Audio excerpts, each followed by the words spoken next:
नमस्कार सभी को। आज का टॉपिक थोड़ा मार्मिक रहेगा और बहुत लोग समझ भी गए होंगे मेरे इस शब्द को बोलने के बाद। जी, 5 जून 2023 का वो दर्दनाक रेल एक्सीडेंट उड़ीसा के बालासोर डिस्ट्रिक्ट के बहानागा बाजार रेलवे स्टेशन पर जो भी हुआ, जैसे भी हुआ, वो पूरा देश या आप लोगों ने किसी न किसी माध्यम से जरूर देखा होगा, सुना होगा या न्यूज़पेपर में पढ़ा होगा। बट हमारा चैनल जो है वो कोशिश करता है कि आप तक डिलीवर कर सके क्या फैक्ट्स हैं उस जानकारी को लेकर। कोई भी चीज अगर घटित हुई है तो वो क्यों हुई है, उसके रीजंस क्या है, गवर्नमेंट उस पर क्या कर रही है, और जो लोग क्रिटिसाइज करते हैं, क्योंकि डेमोक्रेसी है और क्रिटिसाइज करना भी हमारे राइट्स में ही आता है, तो आवाजें भी देखेंगे जो लोगों ने उठाई हैं और क्या उन आवाजों का सोल्यूशन गवर्नमेंट दे रही है या नहीं, वो भी चेक करेंगे। आज के टॉपिक्स में बहुत सारे क्वेश्चंस कवर होंगे, जैसे कि इंटरलॉकिंग क्या है, डेटा लॉगर क्या है, एक्सेल काउंटर्स या फिर ट्रैक ऑक्यूपेंसी क्या है, साउंड लॉजिक क्या है, 3 कंपोनेंट्स जैसे कि signals, points and track occupancy sensors, और क्या ये इंटरलॉकिंग सिस्टम किसी और देश में भी काम करता है, कितना सिक्योर्ड है,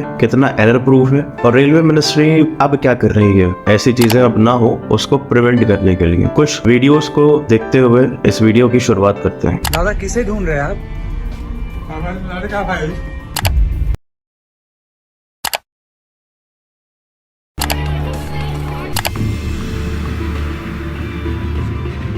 Just a tragedy, act of God. Who would take the accountability?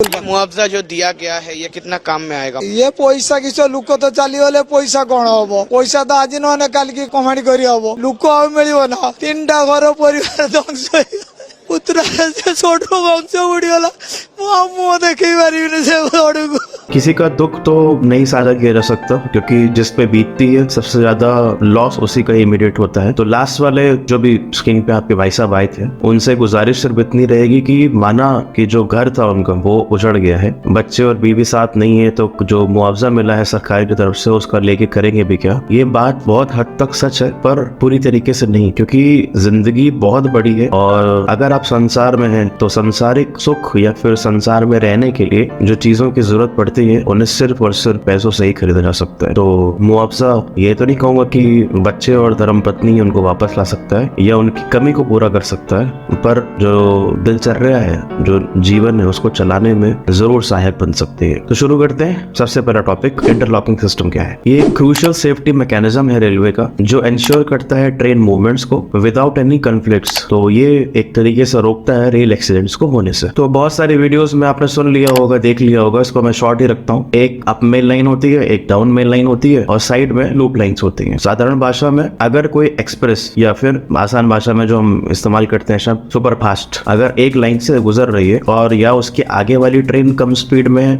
या फिर उसको रुकने का सिग्नल मिला है, तो जो दूसरी ट्रेन है वो लूप लाइन में जाके खड़ी हो जाएगी और मेन लाइन से जो भी उससे ज्यादा गति पे या फिर उससे ज्यादा फास्ट जो चल रही होगी वो पास कर जाएगी। तो ये था साधारण मॉडल। तो जो इंटरलॉकिंग सिस्टम होता है वो इन्हीं 3 कंपोनेंट पे जो है वो रिलाई करता है, जैसा कि हमने पहले बोला था डिस्कस करने के लिए। पहला पॉइंट, दूसरा ट्रैक ऑक्यूपेंसी सेंसिंग डिवाइसेस और तीसरा सिग्नल। अब नेक्स्ट क्वेश्चन, डेटा लॉगर क्या होता है। तो जो डिजिटल इंटरफेस इस सिस्टम का है वो एक कंप्यूटर स्क्रीन या फिर मल्टीपल कंप्यूटर स्क्रीन पे full view of station layout show करता है। मतलब कि real time movement of train क्या है, सिग्नल्स कैसे काम कर रहे हैं और पोजीशन ऑफ द पॉइंट्स क्या है, इस सब कुछ जो है एक स्क्रीन पे आपको दिखाई देता है। इसे आसान भाषा में द कंप्यूटर इंटरफेस जो है या फिर डेटा लॉगर कहते हैं। नेक्स्ट क्वेश्चन, ये जो हमने कंपोनेंट पढ़े 3, उनके काम क्या है। पहला है सिग्नल्स। ग्रीन, रेड या फिर येलो कलर की लाइट्स होती हैं जो इंस्टॉल करी जाती हैं अलोंग द ट्रैक्स, जो इंडिकेट करेगा status of the track ahead, मतलब आगे आप किस गति में जाएंगे वो ये डिसाइड करेगा,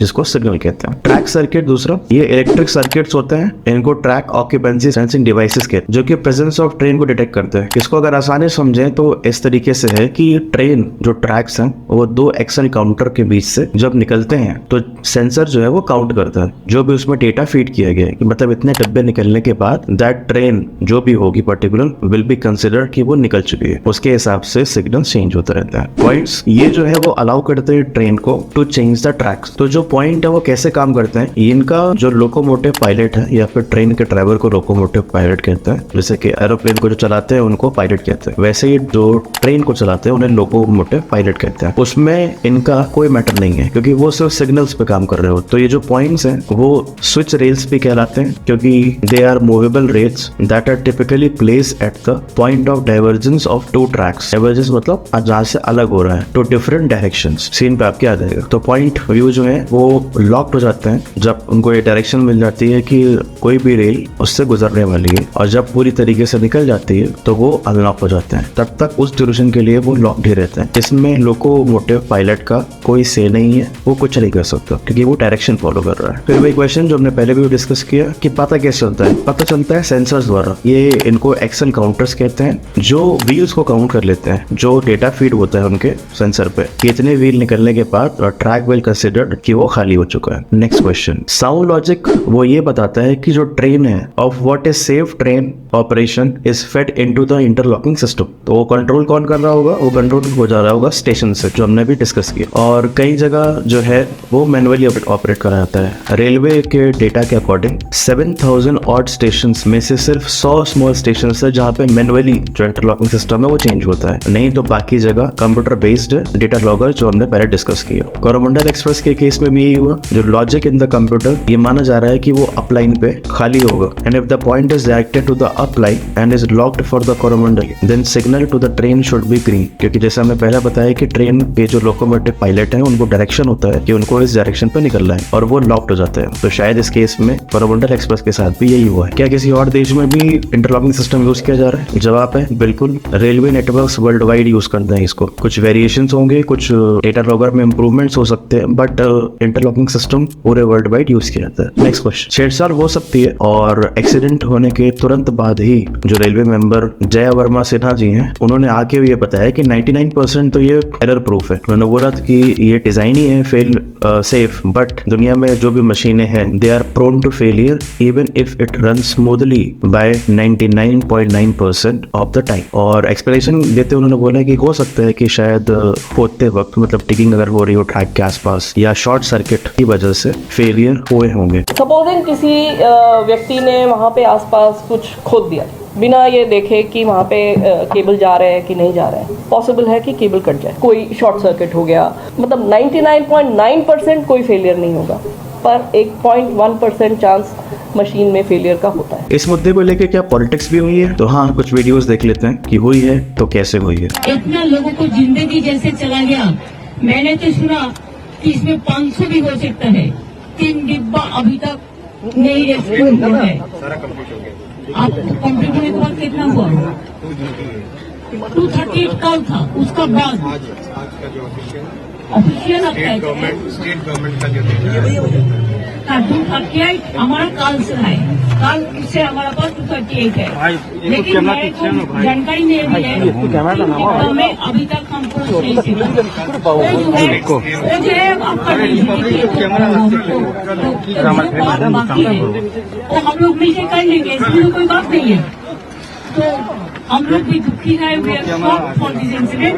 तो ये जो कवर सिस्टम की बात उठाई गई है वो रेलवे की बहुत बड़ी अचीवमेंट हुई जो कि उन्होंने कवर सिस्टम एज अ लॉन्च किया है। और डिटेल आपके स्क्रीन पे आ जाएगा। आसान भाषा में ये है कि अगर कोई ट्रेन आगे चल रही है या फिर ट्रैक पे है और उसके पीछे दूसरी ट्रेन है तो डिरेलमेंट नहीं होगा, पहली बात। तो दूसरी उससे पहली क्या है कि कोलिजन नहीं होगा, मतलब एक दूसरे से टकराएंगे नहीं। कवर सिस्टम एक्टिव होने के बाद अपने आप रेलवे का जो लोकोमोटिव पायलट है सेंस कर पाए या ना कर पाए, कवर सेंस करेगा और ब्रेक लगने लगेंगी, तो ट्रेन की स्पीड अपने आप धीमी हो जाएगी और कोलिजन से आप बच जाएंगे। इसी को सवाल पे उठाया जा रहा है कि कवर सिस्टम कहाँ है, और अगर कोरोमंडल एक्सप्रेस पे नहीं लगाया गया तो Y. System called Kavach, if you compare with the current European system which is ETCS level 2, this is better than level 2 and comparable to level 3. Level 3 very few countries are there. देखिए कवच अपने से रोकने की कोशिश कर रहा है। ड्राइवर साहब आप तो ब्रेक नहीं लगा रहे हैं, ड्राइवर ब्रेक नहीं लगा रहे हैं। आगे लोको खड़ा है ब्लॉक सेक्शन के अंदर, एक ही लाइन में 2 ट्रेन खड़ी है।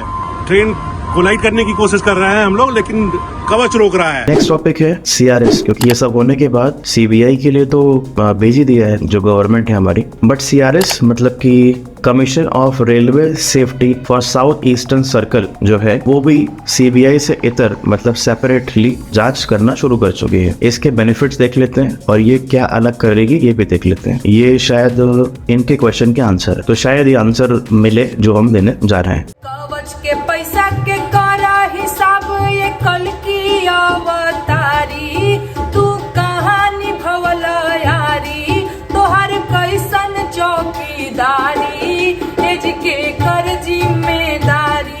गवर्नमेंट की तरफ से ये चीजें होनी शुरू हो चुकी हैं। सीआरएस देख लेते हैं। CRS as the name suggest safety matter deal करता है रेलवे को लेके। सीआरएस का हेडक्वार्टर जो है वो लखनऊ में है। एज पर रेलवे एक्ट 1989 जो भी इन्वेस्टिगेशन है सीरियस ट्रेन इश्यूज को लेके, एक्सीडेंट्स को लेके, ये इनकी की रिस्पॉन्सिबिलिटी बनती है सीआरएस की कि उस पर ये चेक करें। उसके बाद कुछ स्टेशनरी फंक्शंस पे ये लोग काम करते हैं, जैसे कि इंस्पेक्टोरियल जांच या फिर इन्वेस्टिगेशंस, एडवाइजरी, जो भी मेंशन है जैसे कि मैंने पहले बोला रेलवे एक्ट 1989 में। तो अलग क्या है इसमें? अलग ये है कि जो सीबीआई है उससे जो ये अलग जांच हो रही है, सीआरएस जो है वो मिनिस्ट्री ऑफ रेलवे के अंडर में नहीं आता, ये रिपोर्ट करता है या फिर ये कंट्रोल किया जाता है मिनिस्ट्री ऑफ सिविल एविएशन के अंडर। तो अगर एक ऐसी कोई बॉडी है जो उसके अंडर में ही नहीं बनाई गई है तो जांच में नए चीजें या फिर नया सबूत एविडेंसेस निकल के सामने आने के चांसेस ज्यादा होते हैं। कि क्या पता है रेलवे मिनिस्ट्री के अंडर कोई कमीशन बैठाया जाता तो वो बोर्ड के इन्फ्लुएंस से आपके डिसीजन पे शायद उस पर इम्पैक्ट पड़ता या फिर रिपोर्ट्स चेंज हो सकती। तो ये एक अच्छा और पॉजिटिव स्टेप किया गया है। रेलवे के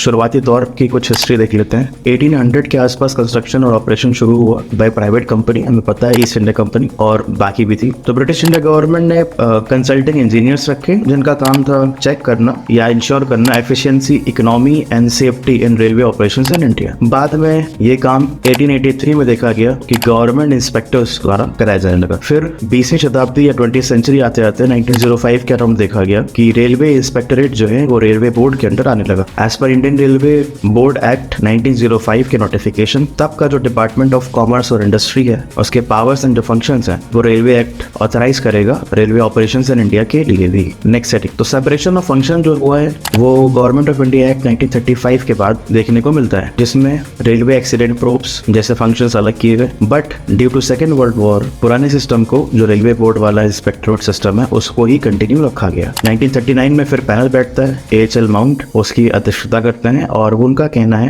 कि separation of railway inspectorate from railway board was very desirable as it would do away with anomaly of the railway board being the inspecting as well as executive authority for railway operations in India. इस वजह से appreciate किया जाएगा separation of power. तो transfer of control जो है 1940 में ये मुद्दा उठा सेंट्रल लेजिस्लेटिव में और 41 मतलब 1941 के मई में डिसाइड हुआ कि सेपरेट किया जाएगा और अब जो रेलवे बोर्ड है उसको department of post and air के अंडर में रखा जाएगा। तो जो ये इंस्पेक्टोरेट है उसे रीडिजाइन करके सीआरएस बोला जाता है 1961 में। तो ये है सीआरएस की छोटी सी हिस्ट्री और इसको कंट्रोल करता है ministry of civil aviation in India. तो ये सीआरएस की हिस्ट्री है जो कि अपनी जांच अलग से कर रही है। इसकी हिस्ट्री देखी हमने, कुछ लोगों के आंसर, कुछ लोगों के क्रिटिसिज्म भी देखने को मिले और गवर्नमेंट क्या रोल प्ले कर रही है वो देखा हमने। लास्टली देख लेते हैं कि गवर्नमेंट इस एक्सीडेंट की इमीडिएट बात क्या कर रही है। इमीडिएट बात, सेफ्टी चेक्स होने शुरू हो गए हैं एवरी रेलवे स्टेशन, जो भी माइन्यूट से माइन्यूट और बड़े से बड़ा जो भी है उन पे